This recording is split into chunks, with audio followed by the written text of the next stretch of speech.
I have just started recording the webinar, so for those of you who want to revisit later, or if you have to leave early, there's no problem. We'll make sure that that recording is available to you. So in case you can't see who's on the webinar, I'll just share with you, we have Allison Young, Bill Shaw, Elliot Weinbaum, Andrew Greenblatt, Kelly Davenport, and Joshua Walker. We know that Robin Evans is actually currently on sabbatical. She's somewhere in Southeast Asia. El Zandi from Monsanto in St. Louis has some work, and we know Anupam's having a baby. And John Fantini Porter is also doing a lot of travel in the EU for his new job with McKinsey. But we'll connect with everyone later. So let's just get started. You can see the main picture there is last year's Zhi-Xing program. That's the 2016 fellows enjoying a session, an opening seminar that's focused on arts and culture. So that's a little taste of things to come. So what is Eisenhower Fellowships about? You know, a lot of you came in knowing something about it, maybe knowing that it was this great opportunity to travel, connect with an international network. But at the end of the day, we really are focused on key values that we thought that you shared, and we believe you shared, and that we will hold you accountable to. And these are peace, justice, and prosperity. This is the focus since 1954, that we're trying to make the world a better place, that this isn't just exploration or knowledge for the sake of knowledge. It's knowledge combined with action and outcomes. So that's really where we're going. And as you can see, that's our mission statement below. Eisenhower Fellowships identifies, empowers, and connects innovative leaders. So the idea is not just that you individually are wonderful leaders having an impact in your field, in your area, but that you're connected to other leaders in other sectors all around the world. And we're all committed to the same values. The picture we're looking at is actually a mural that's here in Philadelphia. Those Philadelphia fellows may recognize it. It's right here in Center City, and it will be located as every day. If you are coming from out of town, you'll see it as you exit your hotel. It's the Eisenhower Fellowships Tree of Knowledge. It's part of a mural arts program that runs here in the city, and it's actually an Eisenhower Fellow, Jane Golden, who oversees the mural arts program. And it's the Tree of Knowledge. I mean, you see in this tree different implements that are all about knowledge, and people are going in, taking out what they need, and sharing it. And it's just sort of our local emblem, and we'll make sure that you get a chance to see it in person. So here you are. There's 10 of you. There's always 10 in the cohort each year, and you sort of span different interests. As you probably saw, you've read each other's short bios. Some of you may share similar interests around education, coming from different perspectives. We have a couple of fellows focused on agriculture and alleviating hunger and improving sort of equal access to good, healthy food. We've got a couple entrepreneurs, medical entrepreneurs, doctors, and engineers who I believe have already connected over their shared interests. And as well, we have a couple people more interested in broader international relations, U.S.-China relations, looking at migration and other key issues. So it's just a great group of people. And as Andrew Greenblatt knows, he's our first arts and culture fellow to go to China. So we're very excited about expanding to that. As you can see from the two logos, this is a collaboration between two organizations, Eisenhower Fellowships and the China Education Association for International Exchange, which is a sort of independent nonprofit located within the Ministry of Education of China.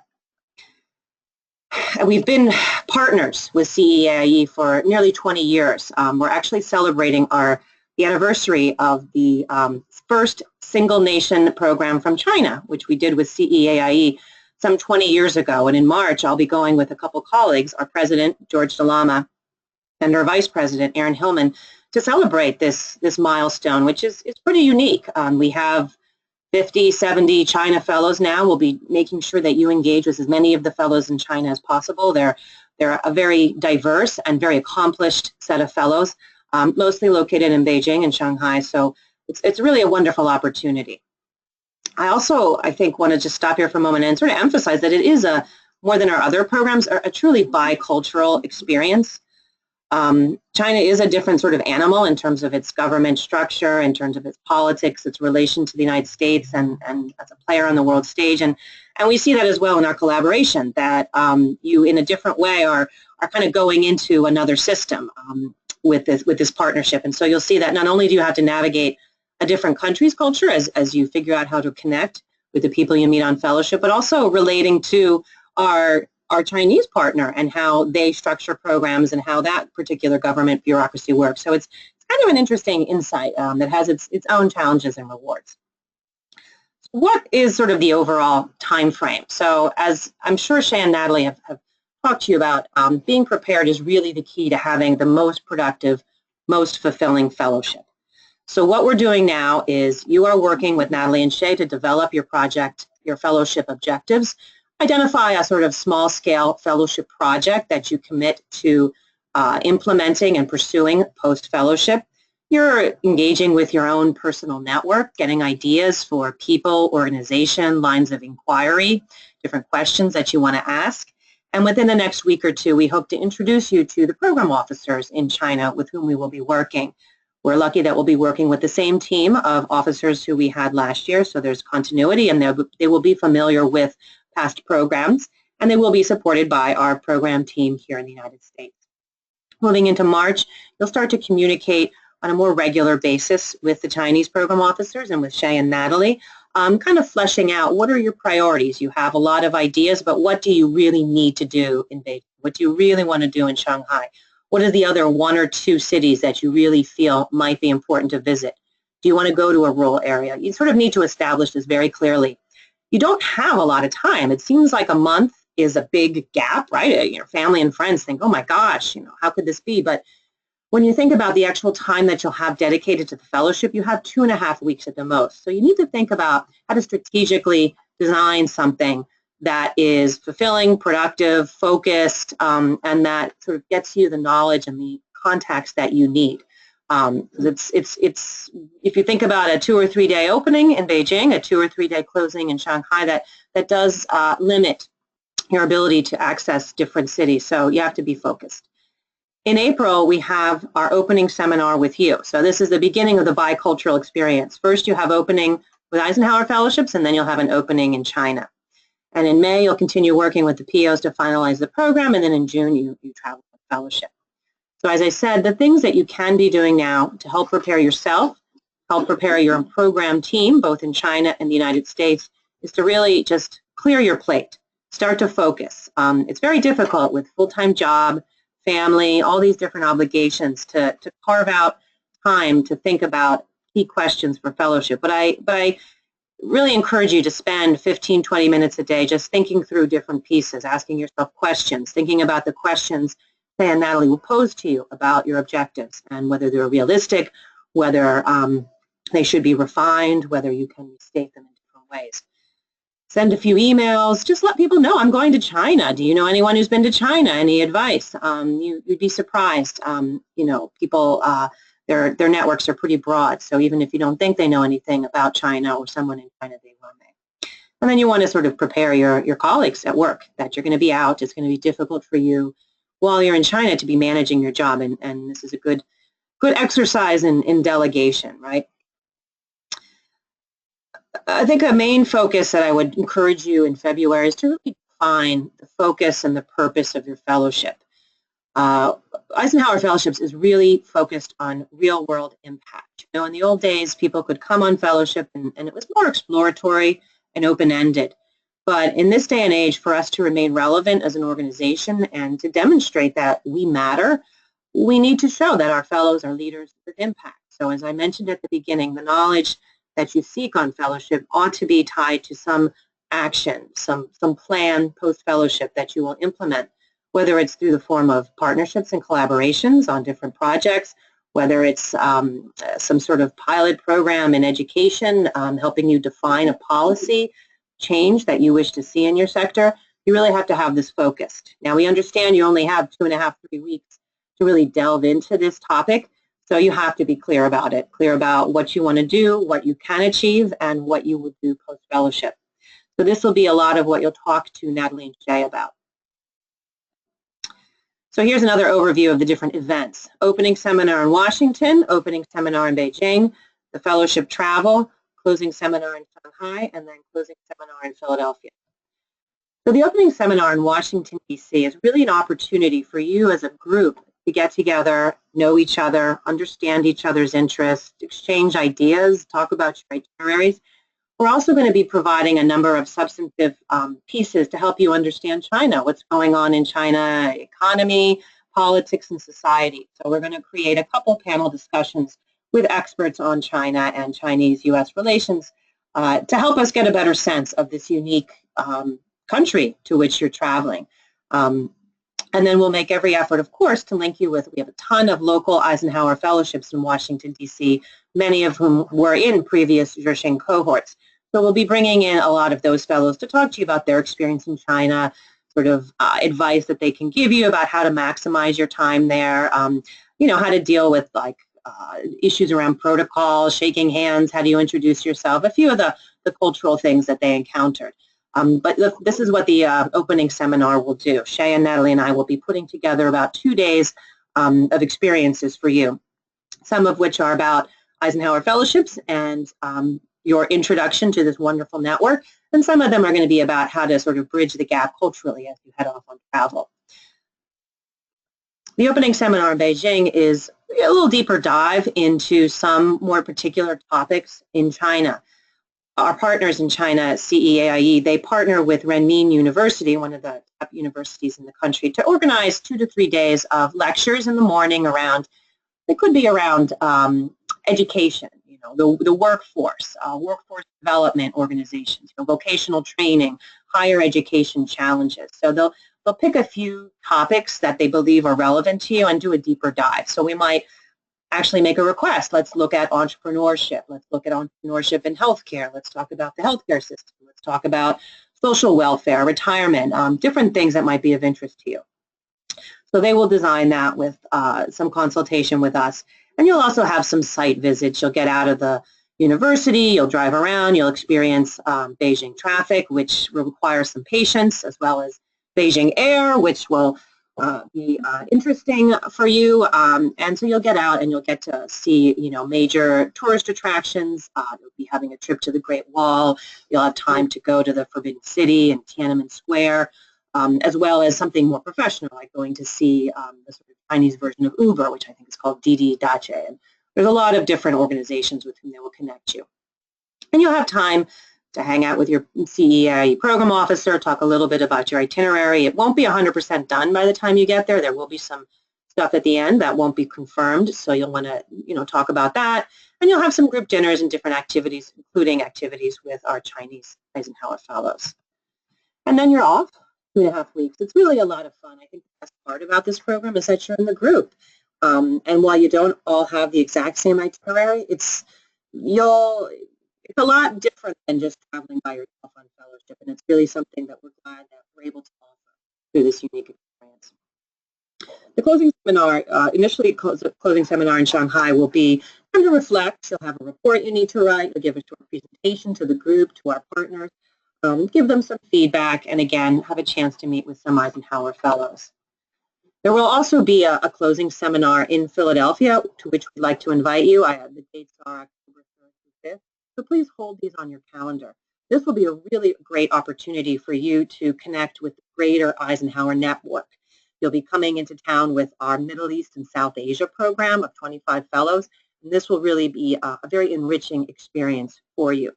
So as you'll see, it seems a little repetitive. You have 2 openings and 2 closing, but this is in part because you really are you're part of a real bicultural program. It's not just a program that we kind of hand over to somebody else. We're trying to be involved. We have our own network that we want you to join, from which you can benefit from a lifetime commitment, as well as this sort of unique involvement with the Chinese government. So I'm going to turn it over to Shay now, and she'll talk a little bit about the different pieces of feedback that we ask of you. Hey, everybody.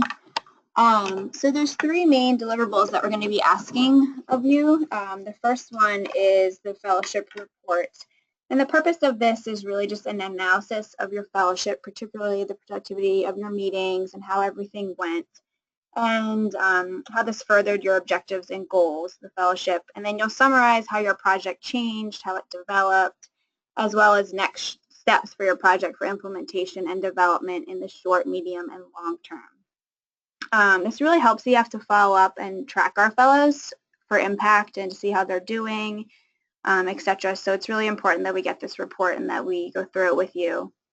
The second deliverable is the presentation, which you'll be required to do. This is about 7 minutes. You'll do this in Shanghai, and it's essentially summarizing the report you'll be writing and sharing it with your cohort and others who are present in the closing seminar.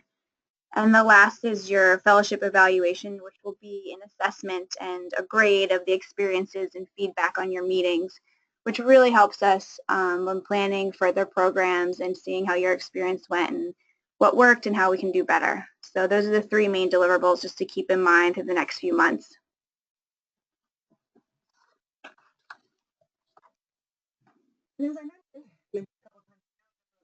Network. So you have this great cohort, the other 9 people, you'll become very good friends.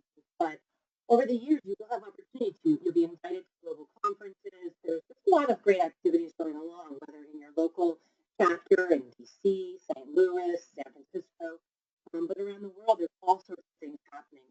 And you are encouraged very strongly to engage, collaborate. And we'll talk a little bit more about ways that you can collaborate at our opening and closing seminars. You know, different avenues into this network, right? It's more than just a directory of names and emails. It's really about relationships.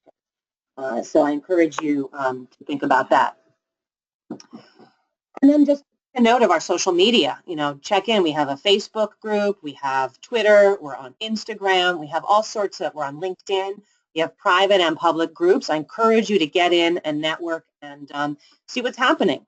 There's a lot of news every day we're posting, and please share your news with us. If you have developments in your professional sector, accomplishments, awards, announcements, please share them with us, and we'll make sure that our network team follows up and shares it with our network, because you never know. There's a lot of people out there doing the same thing. So, any questions? Just feel free to unmute yourself. At this point, Natalie, I don't know if you want to talk a little bit about advice you might have for people, things you might sort of mention at this point. Sure. Hi, everybody. It's Natalie. So, you know, I think the slide that talked about preparation being really important is where our focus needs to be right now. We do have an excellent partnership with our colleagues in China, but the more we can help them help you, if you will, the better things will go. So the more networking you can do with colleagues now, the more thought you can put into your priorities, the more of your own research on either cities or organizations you want to see that you can be doing now to help them help you, the better off you'll be. And in addition, if there are kind of categories of folks you want to see but you don't know where to start, even that information is really useful to our colleagues. If we say, hey, I want to meet with researchers looking at this specific thing at top universities, that gives them a lot to go on as they start to do some research. So we can certainly ask them to do research, but I think the more directed we are, the better our luck will be. And as Jane said, you know, 2.5 weeks isn't a long time for individual travel, so we do want to, likely we're all going to have more ideas than we have time, which is a good problem to have, but then we need to narrow down very strategically and thoughtfully to get the best bang for your buck, if you will, and to use your time as wisely as possible and stay focused to your fellowship project and goals.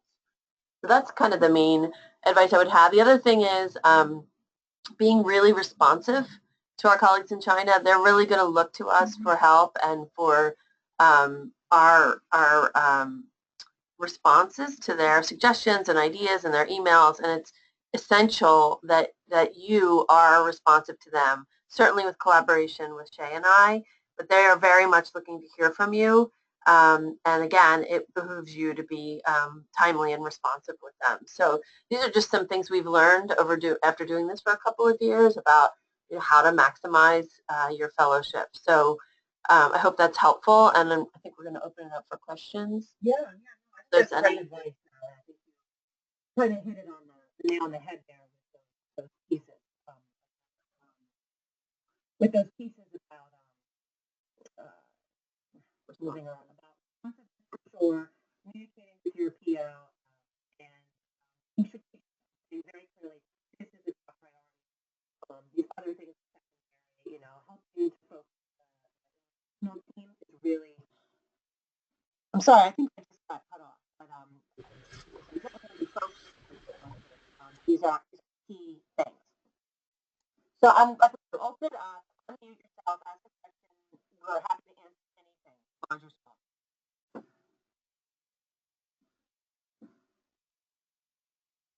If it's easier too, you can also type your question in the chat box.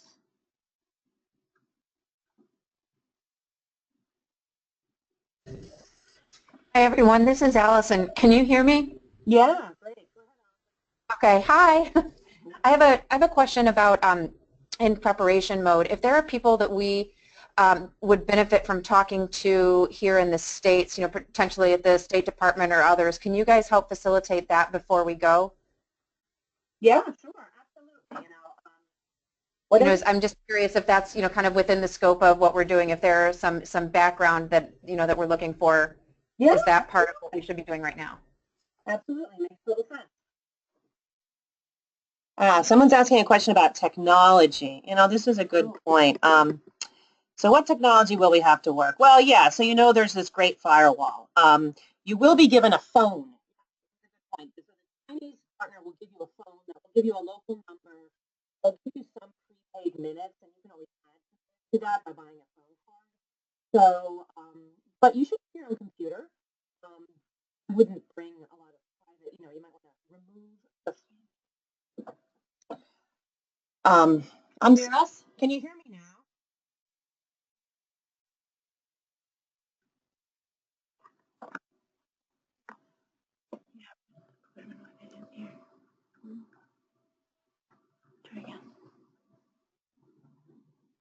Can you guys hear me now?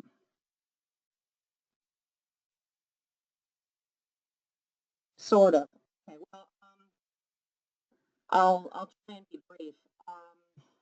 Bring your own computer. Of course, I won't guarantee that it will be private if you're using like a Wi-Fi, but you're everywhere around China. Most likely, your information will be public and seen by other people. So if you have confidential information, bring something that is not, don't connect your VPN to work and things like that.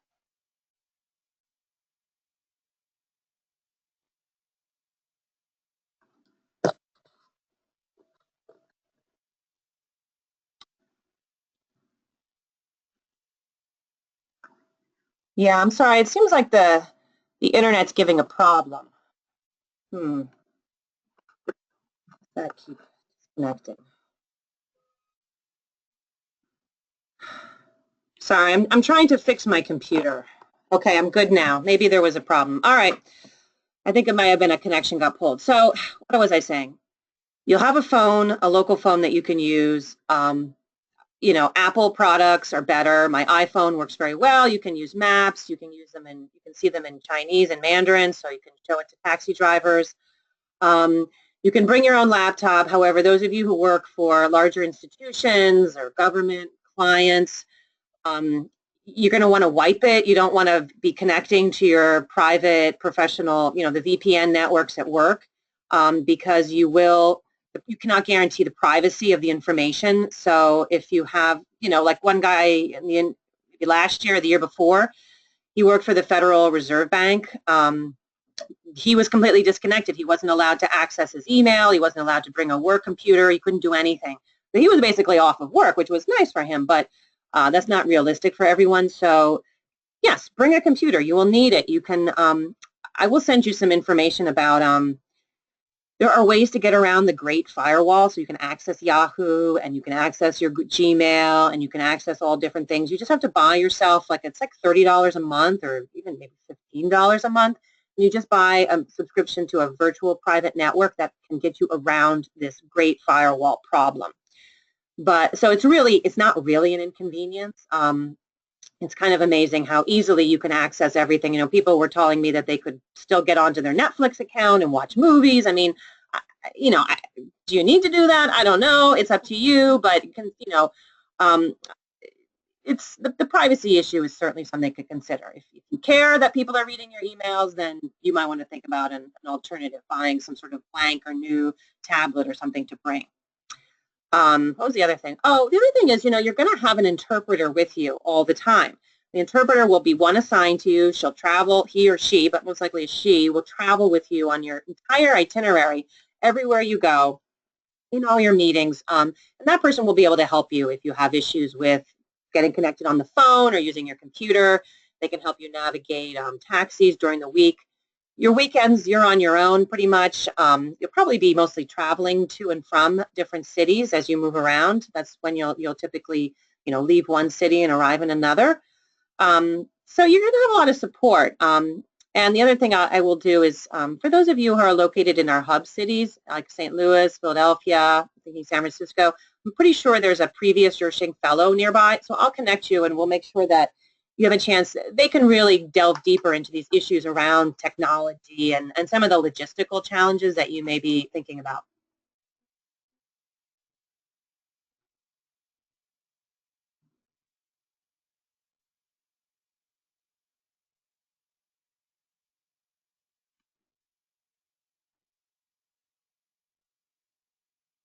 What else?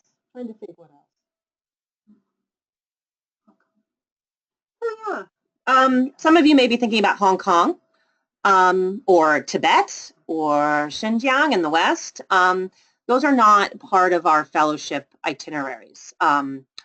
You can travel there. I would suggest you do it outside of the program dates. For obvious reasons, they want you to really focus on mainland, sort of central China. And so Hong Kong, if you go on your own dime. They don't help you program. Same thing for the other regions. So I encourage you to travel there, but just do it either before the program or after. And the same goes if you have a spouse who wants to come visit you and join you. They should come before the program or at the very end of the program, and you should travel after. It's really impossible to accommodate other guests during the fellowship travel. It's pretty intense, so we ask that you plan any additional sort of tourism travel outside. If you do plan on going to Hong Kong, let us know, because this will affect your visa application. Then we need to get a double entry visa, because Hong Kong kind of considered a different country. So if you leave mainland China and you go to Hong Kong and you want to go back to mainland China, you need to have a double entry visa, because it's like considered leaving the country. It's sort of a weird administrative thing. Kelly is asking, do we need to get any shots, take malaria pills? No, honestly, no, I don't think so. Don't drink the water. That's something, yes, you'll want to have some bottled water, but most hotels will provide bottled water as a compliment. But you can brush your teeth with the water. You don't worry about showering. I don't see the need for shots unless you're really thinking to go to a more rural area. There's certain parts of the country that might be better for it, but none of our fellows have ever had any issues. They've not taken any shots to my knowledge. Now, if you're prone to asthma, I would bring asthma medication, because the pollution in Beijing and Shanghai is pretty bad, and if you're susceptible, you'll feel it. For the rest of you, you won't really feel it. It'll just kind of look kind of yellowy all the time. But I would say just learn some medicine. If you have stomach issues, typically when you travel, you'll probably have them there like you would anywhere. Yeah. So some Imodium and a couple other things maybe just to have. Yeah, there haven't been a lot of sicknesses at all. That's No. 2 years so far. But it's just one of those like basic travel stuff that you would take anywhere. Be prepared. Yeah, I mean, I think I would, you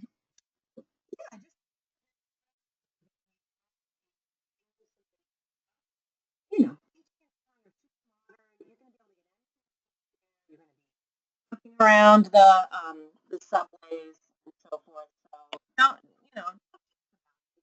and you have an interpreter there if you need laundry. They'll help you find laundry. Help you access all of that stuff. In the larger cities, well, people will speak English and they'll be able to figure out, what you need. So it's not like you're going to, I don't know, a really rural, remote place. You're going to have all this support. So one other bit of nitty-gritty related to the opening seminar, and I'll follow up with an email to everybody, but you're going to need to be in Washington, D.C. by 5 o'clock on the 16th of April. And what we'll do is we'll connect you to our travel agent so that you can book your train or flight accordingly. We want to have a reception with everyone that night. That's why we're asking you to be there by 5. And then for flights going out on the 18th, we're going to ask that you not leave on flights earlier than 6:30. And again, I'll get you our travel agent's information. You can work with her directly to book your travel for that. And we will obviously will handle the hotel and everything else while you're there. But I just wanted to give you a heads up as that's kind of the next big step that's coming. Yeah, that's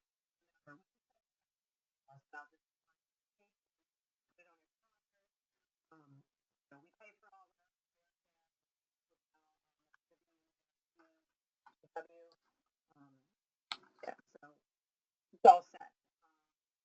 You know, the other thing I found it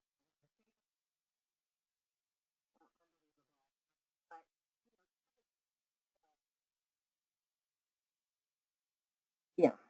And we will get you travel insurance. You'll have travel insurance. All right, exactly. For while you're traveling, so you'll have that. We haven't had anybody have to use it so far, luckily, but we want to make sure that you're covered just in case.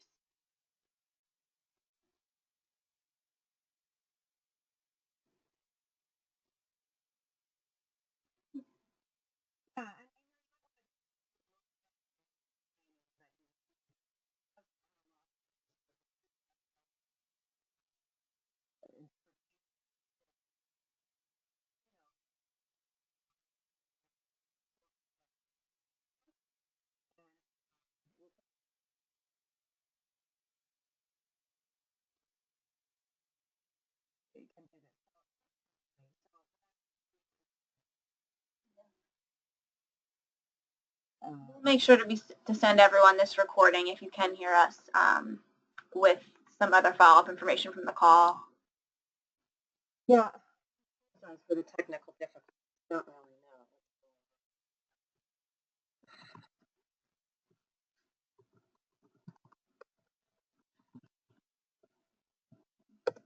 know. Yeah, we might have had some internet issues here.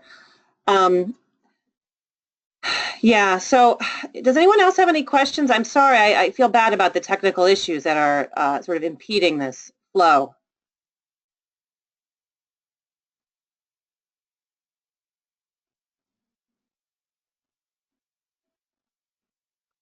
Hey, this is Josh Walker. Can you hear me? Yeah, go ahead, Josh. So the question I had is, we know the dates of when we're going to be there. Are the program, what we're going to do in Beijing and Shanghai, set yet? And the reason I ask that is as we determine, as we work with Natalie and others to figure out what our research program is going to look like, part of that is dependent on being able to get meetings in Beijing and Shanghai. So do we know, do we basically assume that the time we're together there for the entire group will be group meetings and there will be no free time in there, and we need to build in time separately if we want to go meet with, I think somebody asked about State Department officials and there are other embassies or others that we want to meet with? Yeah, looking at the calendar, the first few days of the program, I'm looking at this June. Yeah, so you arrive on, I think, Thursday afternoon or the Friday, the 2nd, and then Saturday, the 3rd of June will probably be the Great Wall visit, and then I would assume Sunday, Monday, Tuesday are going to be other opening seminar days with those site visits and lectures at the university. So the first day that I think you really have open for programming, these appointments in Beijing, is the 7th. So most likely you'll stay, yes, another few days in Beijing. Then maybe that weekend, after 3 days in Beijing, the next week you'll spend, I don't know, Xi'an, wherever you want to go.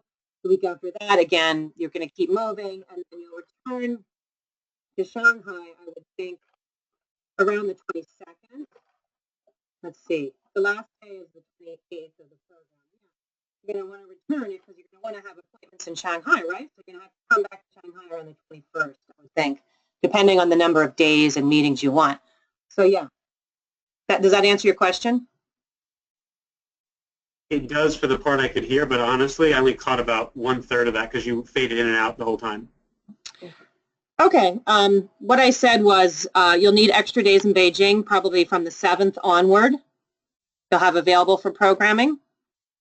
Got it. And then for Shanghai, I imagine you'd want to return or go to Shanghai around the 21st or 22nd, depending on the number of days you want there. Did you hear that?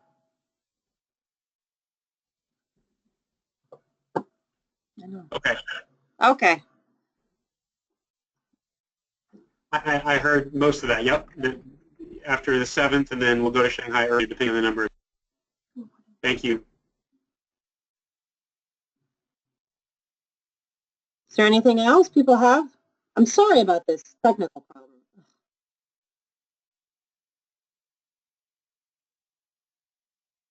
Next time we can do a conference call or something.